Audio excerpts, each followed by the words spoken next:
గత కొద్ది రోజులుగా మనకి తిరుమలలో జరిగిన అపచారం మనకి బయటకు వచ్చింది. స్వామివారి ప్రసాదం గత శతాబ్దాలుగా, సరిగ్గా చెప్పాలంటే 300 సంవత్సరాల పైచిలుకు నుంచి స్వామివారి ప్రసాదాన్ని తిరుపతి లడ్డూలు కానీ దీన్ని 3 శతాబ్దాల పైనుంచి దీన్ని తీసుకొస్తూ వచ్చారు. స్వామివారికి నైవేద్యంగా ఇస్తూ వచ్చారు. ఇది మహాప్రసాదంగా భావిస్తాం దేశం అంతా. ఇది ఒక ప్రభుత్వాన్ని నిందించడానికో, దీని మీద రాజకీయ లబ్ధి పొందడానికో దీని వెనుక ఉద్దేశం లేదు. వైసీపీ పాలనలో టీటీడీ బోర్డుని కాన్స్టిట్యూట్ చేసిన విధానం మేము ముందు నుంచి ఆక్షేపం తెలియజేస్తా ఉన్నాం. ఏ గుడైనా సరే భక్తుల మనోభావాలు దెబ్బతినకుండా, ఆచార వ్యవహారాల్ని నిర్వీర్యం చేయకుండా, అపరాధం వాటిల్లకుండా ముందుకు తీసుకెళ్లాల్సిన అవసరం ఉంది. అది వారి బాధ్యత. సో టీటీడీ బోర్డుని కాన్స్టిట్యూట్ చేసిన వైసీపీ ప్రభుత్వం 2019 నుంచి సంస్కరణల పేరుతోటి, అంతకుముందు చాలా తప్పులు జరిగినాయనే వాటితోటి చాలా మార్పులు చేర్పులు పట్టుకొచ్చారు. స్వామివారి పూజా విధానాలు మార్చేశారు. శ్రీవాణి ట్రస్ట్ అని పేరు పెట్టి దాని మీద 10,000 రూపాయలు టికెట్ పెట్టారు ఒక్కొక్క వ్యక్తికి. ఒక్కొక్క కుటుంబం వస్తే 5 మంది, 4 వస్తే తక్కువ కాకుండా వాళ్ళకి 50,000 రూపాయలు వసూలు చేసి టికెట్ మటుకు, బిల్లు మటుకు 500 రూపాయలకి ఇస్తూ ఉండేవాళ్ళు. ఇది నేను చాలాసార్లు, నాతో పాటు చాలామంది భక్తులు ప్రస్తావించారు. చాలామంది రాజకీయ పార్టీల ప్రతినిధులు దీన్ని ప్రస్తావించారు. అన్ని పార్టీలు ప్రస్తావిస్తూనే ఉన్నాయి, వేలెత్తి చూపుతూనే ఉన్నాయి. కానీ ఏ రోజు కూడా దాన్ని పట్టించుకున్న పాపాన్ని పోలేదు. అలాగే వైసీపీ పాలనలో అఫీషియల్గా ఆన్ రికార్డ్ 219 గుడుల్ని అపవిత్రం చేశారు. విగ్రహాలని విధ్వంసం కావచ్చు, రథాలు తగలబెట్టడం కావచ్చు, అలాగే 300 పైచిలకు మన దేవాలయాలను అపవిత్రం చేశారు. ఇన్ని జరిగినా కానీ ఎప్పుడు నేను గొంతెత్తుతూనే ఉన్నాను. ఆ రోజు రామతీర్థం సమయంలో కూడా రాముల వారి విగ్రహాన్ని తల నరికేస్తే అర్చకులు దాన్ని, రాముల వారి విగ్రహాన్ని ఇలా పట్టుకొని ఆయన బాధపడుతూ ఉంటే ఆ రోజు కూడా నేను తెలియజేశాను. ఆ రోజు కూడా అందరూ ఏకం కావాలి. ఎవరి మతమైనా కావచ్చు, ఎవరి ప్రార్థనా మందిరాలు కావచ్చు, దేవాలయం కావచ్చు, మస్జిద్ కావచ్చు, చర్చి కావచ్చు, కానీ వారి మనోభావాలకి దెబ్బతినేలాగా దాడులు జరిగితే బయటికి రావాలి అని అందరూ నేను కోరుకుంటే, ఆ రోజున చిలకలూరుపేట నుంచి ఉండే ముస్లిం సమాజ సోదరులు కూడా బయటకు వచ్చి ఆ రోజున మద్దతు తెలియజేశారు. ఇది ఏ ధర్మానికి సంబంధించిన అందరూ రావాలని ఒక పిలుపునిస్తూ ఆ రోజు కూడా వచ్చారు. కావాలంటే అది ఒకసారి మీరు ట్విట్టర్ టైం లైన్లో ఉంటుంది, అది కూడా మీరు చూసుకోవచ్చు. కానీ ఈ రోజున మేము ముందు నుంచి తెలియజేస్తూనే ఉన్నాం. చాలా అవకతవకలు జరుగుతూ ఉన్నాయి, ప్రసాదాలు కల్తీ జరుగుతూ ఉన్నాయి, సరిగ్గా లేవు, ప్రసాదం నాణ్యత పోయింది, డబ్బులు కలెక్ట్ చేస్తున్నారు, రిసిప్ట్లు ఇవ్వట్లేదు. అసలు టీటీడీ మీద కూడా వైట్ పేపర్ రావాల్సిన అవసరం ఉంది. ఇవన్నీ కూడా మేము చాలాసార్లు అనుకుంటా ఉన్నాం. కానీ ఈ స్థాయిలో కల్తీ జరుగుద్దని, కల్తీ ఉంటుంది, ఫుడ్ అడల్ట్రేషన్ ఉంటుంది, చేసే తిండిలో కల్తీ ఉంటుంది, అన్ని దేవాలయాల్లో కూడా ప్రమాణాలు పాటిస్తున్నారా లేదా అన్న చర్చ బయటకు వచ్చింది ఈరోజు. ముఖ్యంగా తిరుపతి లడ్డుకు ప్రసాదాన్ని, శ్రీవారి మహాప్రసాదానికి సంబంధించి ఇది మీకు ప్రత్యేకించి నేను చదివి వినిపిస్తాను మీకు.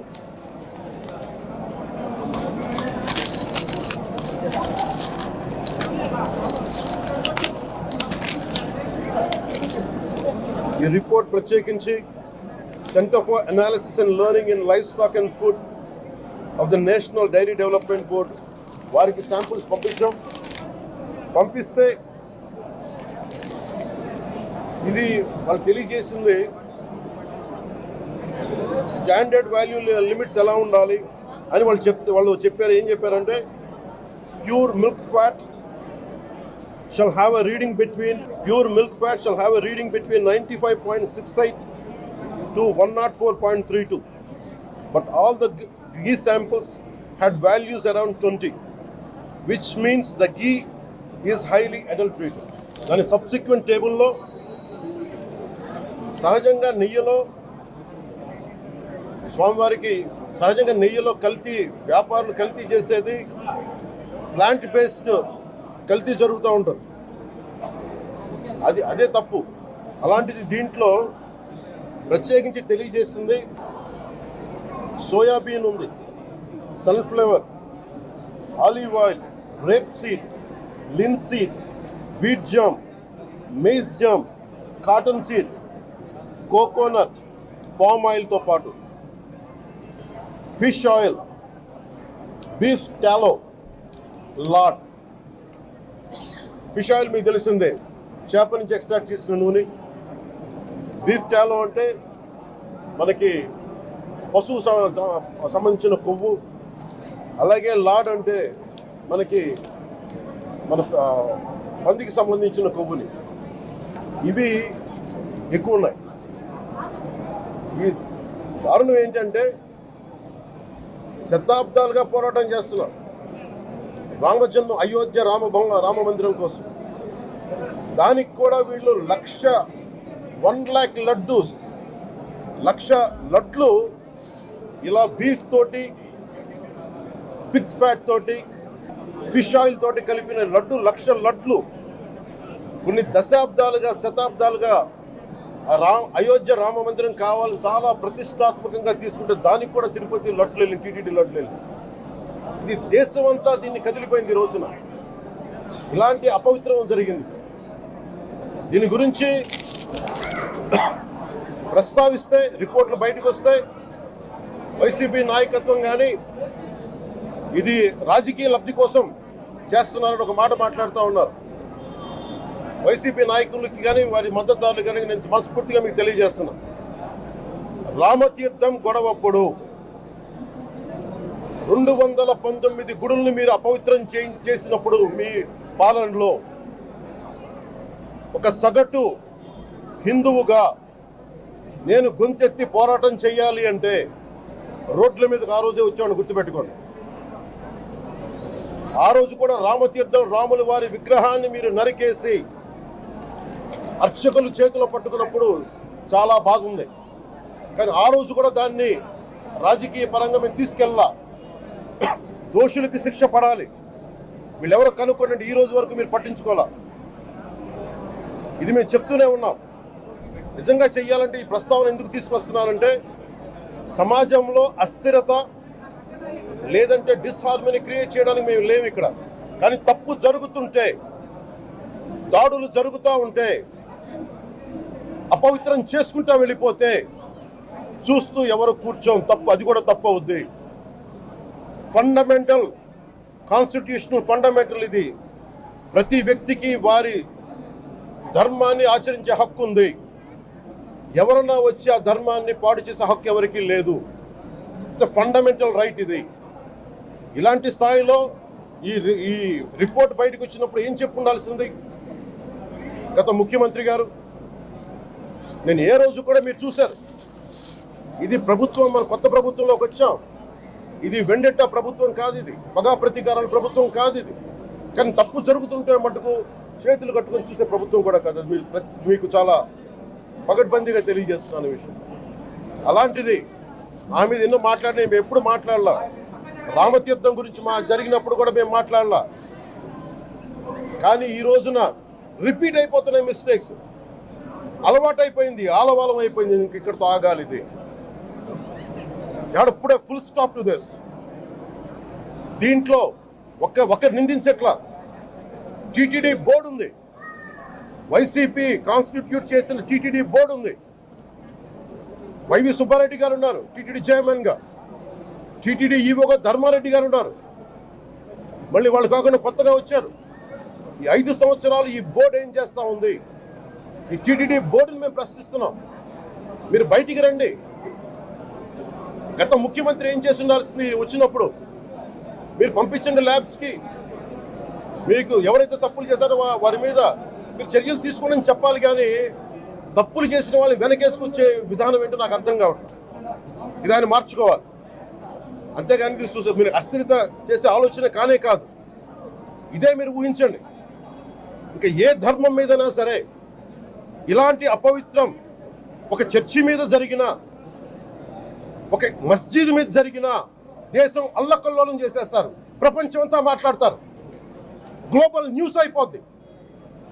కానీ దేశంలో కోట్లాది మంది హిందువులు అపవిత్రమైతే, ఈ ప్రసాదం అపవిత్రమైతే ఒక్కరు కూడా మాట్లాడకూడదు. ఇది సెక్యులర్ వ్యవస్థకు విఘాతం అంటే హిందువులకి మనోభావాలు ఉండవా?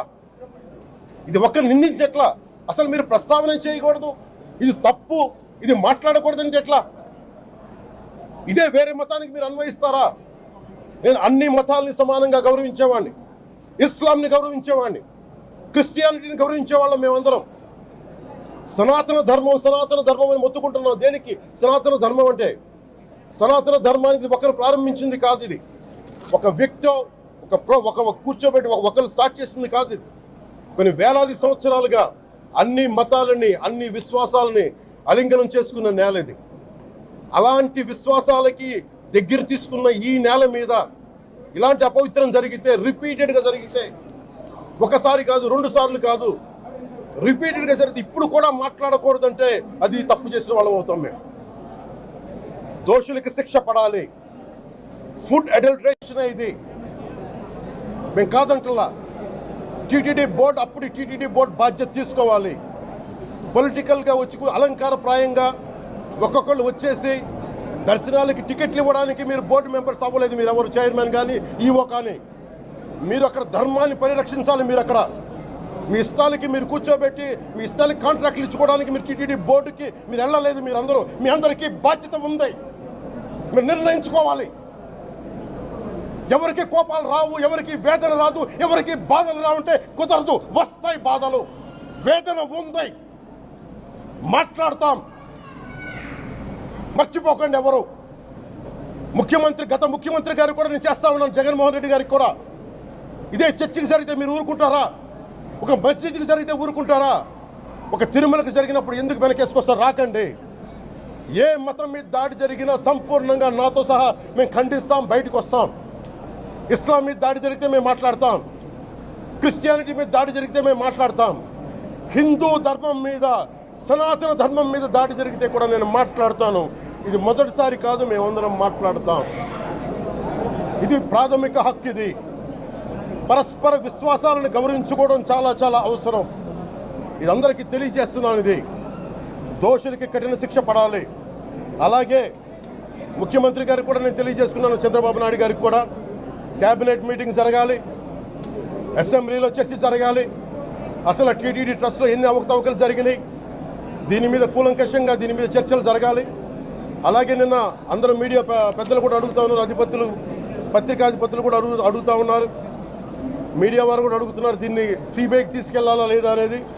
అది గౌరవ ముఖ్యమంత్రి గారు నిర్ణయం తీసుకోమని. మీరు ఏ నిర్ణయం తీసుకున్నా క్యాబినెట్ మీ వెనకాల ఉంటుంది, ప్రజలు మీ వెనకే ఉంటారు. ఇది ఇక్కడితో ఆగాలని మనస్ఫూర్తిగా నేను కోరుకుంటున్నాను. అలాగే 40 సంవత్సరాలుగా కర్ణాటకలోని గీ కంపెనీకి ఇస్తూ ఉన్నారు. 15,000 కేజీలు అవసరం అవుతుంది నెయ్యి, మనకి స్వచ్ఛమైన నెయ్యి. అలాంటిది వీళ్ళు 1000 రూపాయలు కొన్నదాన్ని వీళ్ళు 360 రూపాయలకే వస్తుందని చెప్పి ఎవరో మిడిల్ మ్యాన్ వచ్చి చెప్పారు. ఆ మిడిల్ మ్యాన్ ఎవరు? దీని మీద సంతకం పెట్టింది ఎవరు? మీరు 1,00,000 లడ్డూలు మీరు అయోధ్యగా పంపించినప్పుడు మాట్లాడింది ఎవరు? చెక్ చేశారా? క్వాలిటీ చెక్ చేశారా? కోట్లాది మంది భగవంతుణ్ణి విశ్వాసం ప్రకటించే ప్రతి ఒక్కరి ఈ రోజున బాధకు గురయ్యారు. నాకు నిజంగా ఇంకో వేదన కూడా ఉంది. ఇది ఇంకొకరు నిందించట్లా. తిరుమలలో ఉండే ఇంతమంది సేవ చేసుకునే వ్యక్తులు కానీ మీరందరూ హిందువులే కదా. మీరందరూ టీటీలో ఉండే వందలాది మంది ఎంప్లాయీలు, మీకు ఉద్యోగులు, వేలాది మంది ఉద్యోగులు, మీరందరూ ఏం చేస్తున్నారు?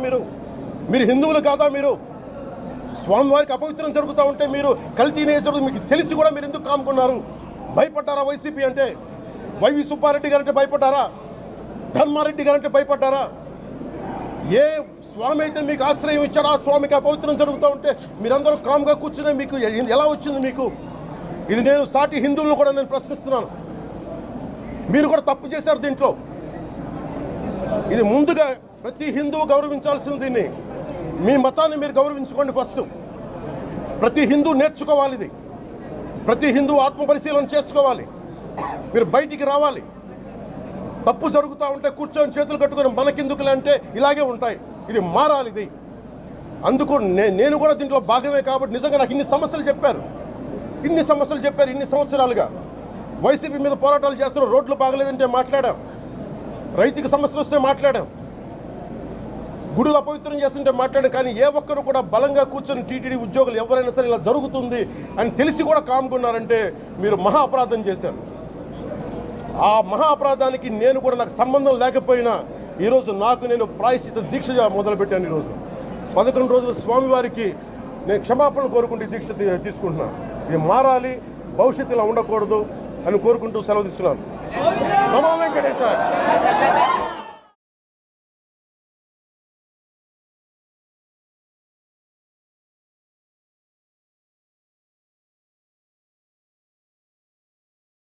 ఎన్డీఏ ప్రభుత్వం స్థాపించి